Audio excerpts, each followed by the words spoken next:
کہتے ہیں جی کہ ایک پیر صاحب ہے ہمارے علاقے میں، وہ کہتے ہیں کہ جب میں مدینہ شریف گیا تو مجھے میرے پیر نے حکم دیا کہ بھئی تم فوراً پاکستان واپس آ جاؤ۔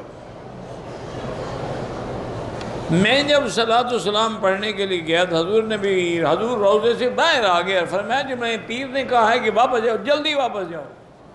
مقصد ہے تمہیں دونوں نے نکال دیا روضے سے، حضور نے بھی نکال دیا، پیر نے بھی نکال دیا، تم اس قابل ہی نہیں تھے کہ مدینے میں رہتے۔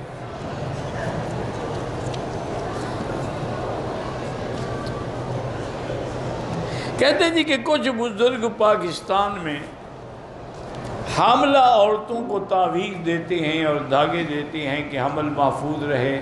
میرا بھائی اگر اس پہ قرآن پڑھتے ہیں یا حدیث پاک کی کوئی دعا پڑھتے ہیں پھر تو ٹھیک ہے۔ پہلے بھی بزرگ کی قرآن کی آیت لکھ کے دیتے تھے، ان اللہ یمسک السماوات والارض ان تزولا، لیکن اور اگر کوئی انتر منتر پڑھتے ہیں تو ناجائز ہے۔ سب سے بہتر یہ ہے کہ ان دھاگوں کے چکر میں نہ پڑیں، بس اللہ سے دعا مانگتی رہے۔ اور یہ تقدیر کے فیصلے ہیں، ابھی ہم پیدا بھی نہیں ہوئے تھے کہ ہو چکے ہیں کہ عمل ہوگا، کیسے ہوگا، بچہ کیسا ہوگا، بچی ہوگی، شہید ہوگی، شقی ہو، سارے فیصلے ہو چکے ہیں۔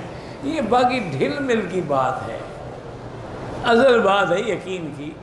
جیسے ایک بزرگ نے لکھا، اس نے کہا کہ دیکھو ایک دھوبی آتا ہے، وہ دریا کے کنارے پہ کھڑے ہو کے کپڑے دھوتا ہے،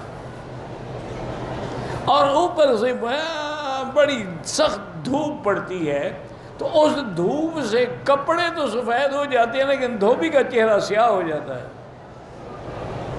حالانکہ دھوپ تو ایک ہے۔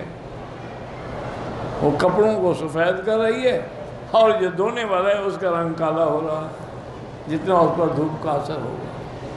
تو اس لیے ہمیشہ یاد رکھیں کہ اصل مسئلہ یہی ہوتا ہے کہ اللہ پر یقین ہو، ایمان ہو، کامل ہو، اور تقدیر پر یقین ہو کہ جو اللہ نے لکھا ہے اس کو کوئی ٹال نہیں سکتا ہے، اور جو مجھے پہنچنا ہے کوئی روک نہیں۔ قُلْ لَن يُصِيبَنَا إِلَّا مَا كَتَبَ اللَّهُ لَنَا هُوَ مَوْلَانَا وَعَلَى اللَّهِ فَلْيَتَوَكَّلِ الْمُؤْمِنُونَ۔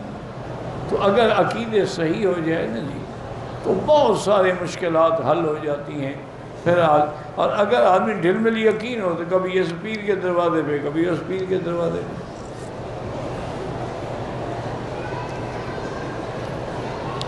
12 سال کے بچے کو شوگر ہے، یہ میرا بھائی ہمارے گناہوں کی وجہ سے یہ سزائیں آ رہی ہیں۔ جس ملک میں گناہ بڑھ جاتے ہیں نا اللہ بیماریاں مسلط کرتا ہے، ورنہ 12 سال کے بچے کا کیا قصور ہے؟ تو اصل بات یہی ہوگی کہ ماں باپ میں سے کسی کو شوگر ہوگی۔ ان نے ابتدا میں بچے کو سنبھالا نہیں، اب خیال آیا تو اب جناب کنٹرول۔ بہرحال علاج یہی ہے کہ خالص زیتون پینے والا، ایک زیتون ہوتا ہے لگانے والا، ایک ہے پینے کے لیے، پینے والا زیتون لے جائیں اور 2 چمچے اس کو رات کو سوتے وقت، 2 چمچے صبح نہار منہ پلاتے رہیں تو بہت جلدی انشاءاللہ کنٹرول ہو جائے گا۔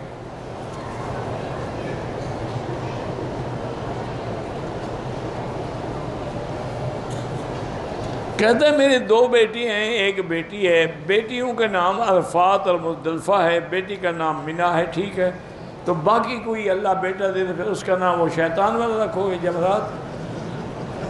باقی تو وہی بچ گیا نا، منہ بھی آ گیا، مزدلفہ بھی آ گیا، عرفات بھی آ گیا، باقی بچ گیا شیطان۔ اِنَّا لِلَّهِ، جو مرضی ہے رکھو بھائی، نام کا کیا ہے۔ لکڑی کے بنے ہوئے جا نماز تخت پوش، ہاں نماز ہو جاتی ہے لیکن بلا وجہ اونچے کھڑے ہونے کی کیا ضرورت ہے؟ اللہ نے ہمارے لیے زمین بنائی ہے سجدے کے لیے، لکڑی تو نہیں بنائی۔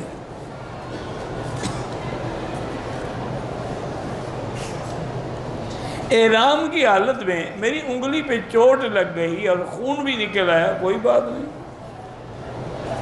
وتر کی 3 رکعت ہیں، اسی لیے حضور پاک نے صورتیں بھی 3 سکھلائی ہیں کہ پہلی رکعت میں سبح اسم ربک الاعلی، اور دوسری میں قل یا ایھا الکافرون، اور تیسری میں قل هو اللہ احد۔ اگر ایک ہے تو 3 صورتیں بتلانے کی کیا ضرورت ہے؟ تو یہ ایک واضح بات ہے کہ وطر تو 3 ہے، باقی پڑھنے کے طریقے میں اختلاف ہے. یہ فاصلہ کرتے ہیں، ہم فاصلہ نہیں کرتے. رکعت تو یہ بھی 3 پڑھتے ہیں.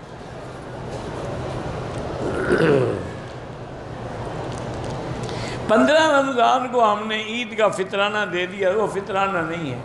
فطرانہ عید سے 1 دن پہلے یا عید والے دن، اس سے پہلے فطرانہ، زیادہ سے زیادہ 2 دن پہلے. وہ جو آپ نے دیا وہ خیرات ہو گئی. مولانا زبیر صاحب کی اللہ ان کی شفاء کاملہ صحت عاجلہ عطا فرمائے.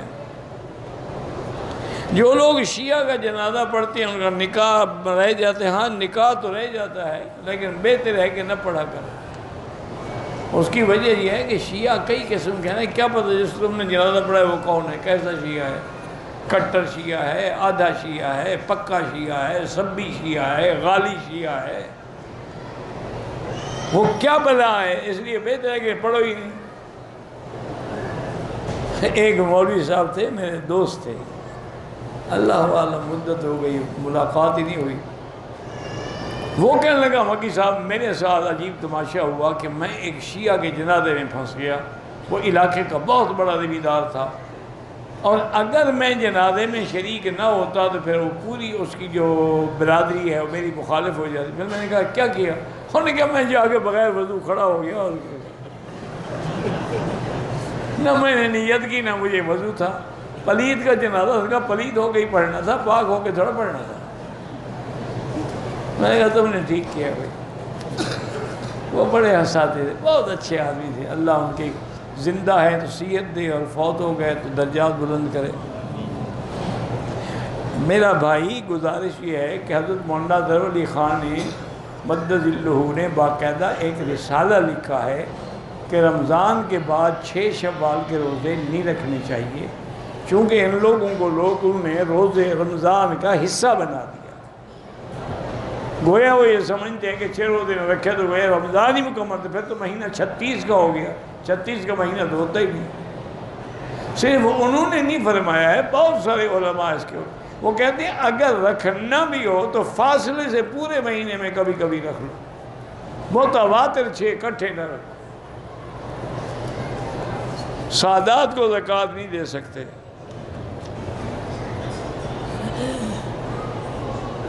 میرا ایک دوست کینیڈا میں ہے، اس کی وہاں بغیر نکاح کے ایک بیٹی ہے. بہرحال بیٹی تو اس کی ہے نا، اس کو لے لے، تاکہ جس طرح تم نے اس کی ماں کے ساتھ بغیر نکاح کے سب کچھ کر لیا، کہیں تمہاری بیٹی اسی کا شکار نہ ہو جائے.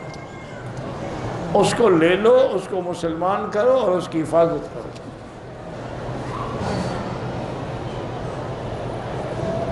بالکل بیٹی ماننا پڑے گا. بیٹی تو اس کی ہے نا، بحیث زنا سے، نکاح سے نہیں ہے.